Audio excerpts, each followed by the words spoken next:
Cina melepaskan sejuta kelinci ke gurun, apa yang terjadi selanjutnya menggemparkan dunia. Gue janji, ini bukan cerita dongeng. Bayangin, ketika kita mikirin gurun, kita selalu ngebayangin daerah tandus tak berujung yang dipenuhi pasir kuning, lingkungan ekstrem yang selalu kita kaitkan sama kondisi hidup yang keras. Tapi gurun Kubuki di Cina, transformasi yang luar biasa udah terjadi. Mereka ngembangin 1,2 juta kelinci di gurun, yang nggak cuma berhasil balikin proses penggurunan, tapi juga ngebantu penduduk lokal masuk ke kehidupan yang makmur hanya dalam beberapa tahun. Tanah yang dulunya berpasir ini berubah jadi oasis yang penuh kehidupan dan tanaman hijau. Jadi, kelinci jenis apa yang bisa menciptakan keajaiban seperti itu dalam waktu yang singkat? Itulah kisah yang tersembunyi di balik ini.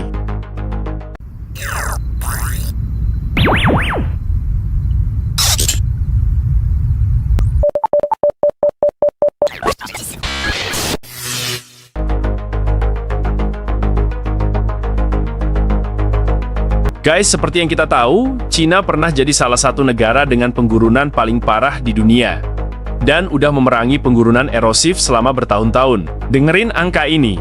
Di tahun 1990-an, luas lahan penggurunan Cina mencapai 1.714 juta kilometer persegi, yang mencakup hampir 1/5 dari total luas daratan mereka. Dan angka ini terus meningkat seiring waktu. Setelah masuk abad ke-21, area penggurunan Tiongkok meluas dengan laju mencengangkan 10.400 km persegi setiap tahun. Bayangin, kecepatan kehancuran itu. Di tahun 2015, area penggurunan Cina udah meluas jadi 2,62 juta kilometer persegi, yang mencakup 1/3 dari seluruh luas daratan negara tersebut. Ini situasi yang sangat parah, yang mengancam ketahanan pangan dan lingkungan hidup jutaan orang. Tapi Cina nggak milih buat berdiam diri. Mereka tahu betul bahwa aktif menanggapi dan mengendalikan penggurunan bukan cuma tanggung jawab mereka sendiri, tapi juga cerminan tanggung jawab mereka terhadap lingkungan ekologi global. Mereka nggak pengen dianggap penyebab masalah, tapi pemimpin dalam solusi. Oleh karena itu, Cina meluncurkan serangkaian tindakan dan rencana radikal buat mencegah dan mengendalikan penggurunan. Mereka sadar kalau strategi lama kayak nanam pohon aja nggak cukup.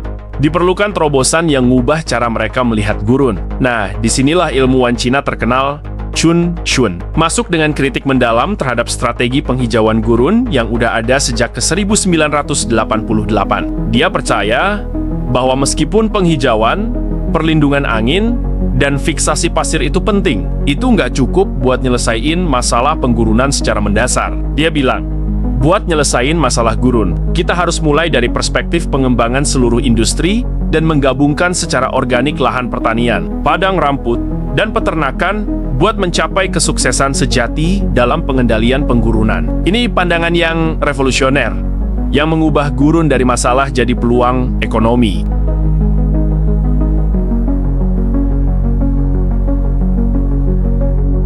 Nah, ide brilian Chun Shun itu membangkitkan minat banyak pengusaha Cina. Mereka melihat potensi komersial di tanah terlantar ini dan mulai mengubah teori jadi tindakan praktis. Banyak pengusaha berbondong-bondong ke tanah yang pernah terlupakan ini buat melakukan investasi skala besar. Mereka nggak cuma pengen nanam pohon, tapi pengen membangun industri yang hidup dari gurun. Tujuan mereka nggak cuma ngejar penghijauan, tapi mengoptimalkan kombinasi pengendalian penggurunan dan pembangunan ekonomi. Mereka ngerti bahwa solusi ekologi harus punya nilai ekonomi buat bisa berkelanjutan. Pengusaha Cina mulai mencari spesies hewan yang bisa mendorong pertumbuhan ekonomi dan membantu pengendalian gurun. Setelah penelitian mendalam, Cina akhirnya memperkenalkan kelinci dari Prancis. Awalnya orang skeptis tentang apakah kelinci bisa berperan dalam pengendalian penggurunan. Tapi, ketika kelinci ini diperkenalkan, mereka segera menunjukkan hasil yang luar biasa. Kelinci yang dimaksud adalah Rex Hare, kelinci berbulu pendek yang besar. Jenis kelinci ini punya persyaratan yang sangat tinggi buat lingkungan hidup mereka. Mereka lebih menyukai kondisi hidup yang kering dan bersih, yang secara ironis malah membuat gurun kering menjadi habitat ideal bagi mereka. Di gurun, Rex Hare menunjukkan kebiasaan ekologisnya yang unik. Mereka pandai menggali tanah buat nyari akar rumput dan jerami, tapi nggak tertarik pada biji bercangkang keras karena sistem pencernaan mereka nggak bisa menanganinya. Kegiatan penggalian ini mendorong pembalikan tanah gurun dan meningkatkan erasi tanah, bikin tanah lebih lembut dan lebih kaya nutrisi.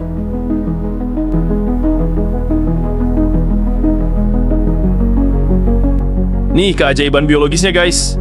Pada saat yang sama, Rexhair menggali dan melunakkan tanah. Kotoran mereka dan biji rumput yang nggak tercerna menyediakan nutrisi yang kaya buat vegetasi gurun. Kotoran kelinci ini punya nitrogen, fosfor, dan kalium yang dibutuhkan pasir gurun buat jadi tanah subur. Semua ini membantu pertumbuhan tanaman gurun dan membuat tingkat kelangsungan hidup tanaman mencapai 96% atau lebih.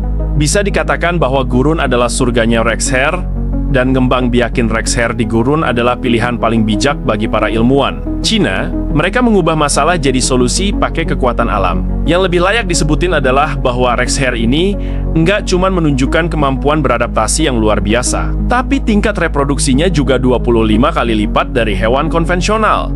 Mereka bisa ngembang biakin sekitar 40 bayi kelinci setahun.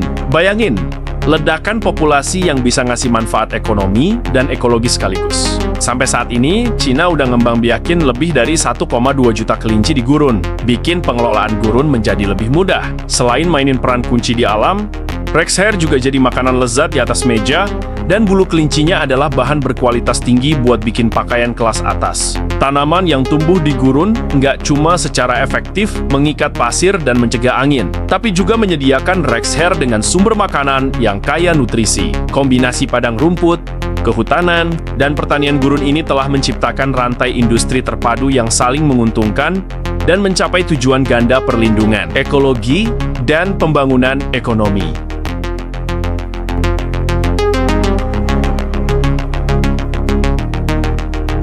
Dengan perluasan skala pengembangbiakan Rexhair, vegetasi gurun udah dipulihkan secara signifikan, membentuk banyak oasis. Ini nggak cuma meningkatkan lingkungan ekologi gurun, tapi juga memperindah pemandangan alam. Pencapaian ini bikin tata kelola gurun Cina dipilih sebagai zona demonstrasi ekologi ekonomi gurun global oleh Program Lingkungan Perserikatan Bangsa-Bangsa. Ini pengakuan dunia atas strategi brilian mereka. Di tahun 2021, luas lahan hutan dan padang rumput di daerah gurun meningkat secara signifikan. Tingkat tutupan vegetasi udah melonjak dari kurang dari 3% beberapa dekade lalu menjadi 84,7%. Bayangin transformasi visual dan ekologis dari gurun yang nggak bisa ditanami apa-apa, jadi oasis yang hijau membentang. Sekarang, pengembangbiakan Rexhair telah menjadi industri terkemuka bagi penduduk lokal. Diperkirakan pada tahun 2025, jumlah kelinci yang dibesarkan di gurun-gurun Cina akan melebihi 1,8 juta. Selain itu, rantai industri yang terdiversifikasi yang berpusat pada Rexhair termasuk pembiakan ekologis dan budaya pariwisata juga memberikan dukungan yang kuat bagi pembangunan ekonomi lokal.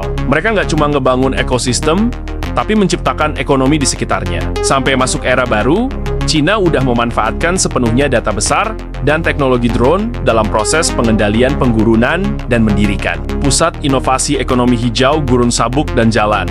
Metode-metode inovatif ini secara efektif meningkatkan lingkungan gurun, menjadikannya kota model buat pengelolaan gurun di Cina.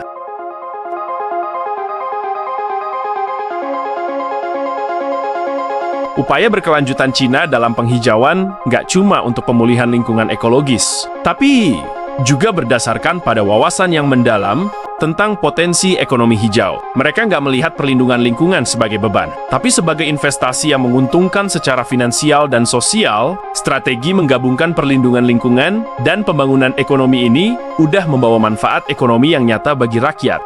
Dan ini juga memenangkan pengakuan dan pujian yang luas di seluruh dunia. Dunia melihat bahwa Cina udah menemukan formula buat mengubah gurun menjadi aset.